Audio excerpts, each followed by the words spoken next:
तो बोला ना साहब आप, मैं तो देखो बीच में बैठा हूं दोनों के।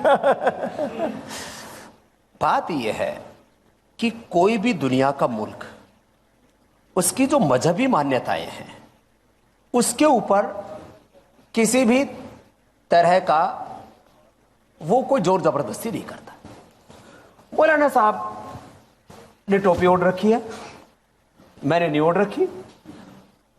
मौलाना साहब ने मूंछ कटा रखी है, मैंने पूरी दाढ़ी मूंछ रखी है, और अंतर कुछ नहीं है। मैं तो आराग ही जा रहा हूं। मौलाना साहब ने मुझे करीब कई लाख लोगों का, वो 5 लाख थे, 10 लाख थे, लाखों लोगों के जलसे में मुझे देवबंद में बुलाया। 2009 की बात है सर। मैं गया, मेरे से बोले बाबा जी आप कहां जा रहे हो?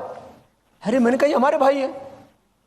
देखो, मजहबी तौर पर लोगों के अंदर हमें भेदभाव खत्म करना पड़ेगा और उसमें कुछ एकता के रास्ते ढूंढने पड़ेंगे। आज से 2000 साल पहले, 5000 साल पहले, 10,000 साल पहले ये कोई मुल्क कोई 100, 200, 500 साल पुराना तो नहीं है। हम थोड़े पीछे जाए। मैंने देवबंद में कहा था हमारे मजहब अलग हो सकते हैं लेकिन हमारे पूर्वज अलग नहीं हो सकते। ये हमारी एकता का सूत्र है। दूसरी बात, मजहब अलग होते हैं तो ये नमाज अलग तौर तरीके होंगे उसके पढ़ने के। हम लोग जो है उसमें कुछ और मंत्र आदि पाठ करेंगे। हम ईश्वर को सर्वव्यापक हम भी मानते हैं, मुसलमान भी सर्वव्यापक मानते हैं। हम उन दैवी शक्तियों से युक्त कुछ महापुरुषों का अवतार कहते हैं, उनको ही पैगंबर कहते हैं। कहां भेद है? हमें कुछ एकता के सूत्र ढूंढने पड़ेंगे कि हिंदू और मुसलमान को मजहब के नाम पर न लड़ाया जाए। जिंदगी हिंदू और मुसलमान होने से नहीं चलती। जिंदगी चलती है शिक्षा से, जिंदगी चलती है स्वास्थ्य से, जिंदगी चलती है सड़कों से, जिंदगी चलती है एयरपोर्ट से, जिंदगी चलती है सुरक्षा से, जिंदगी चलती है दाल रोटी से, और वो हिंदू और मुसलमान सबको चाहिए।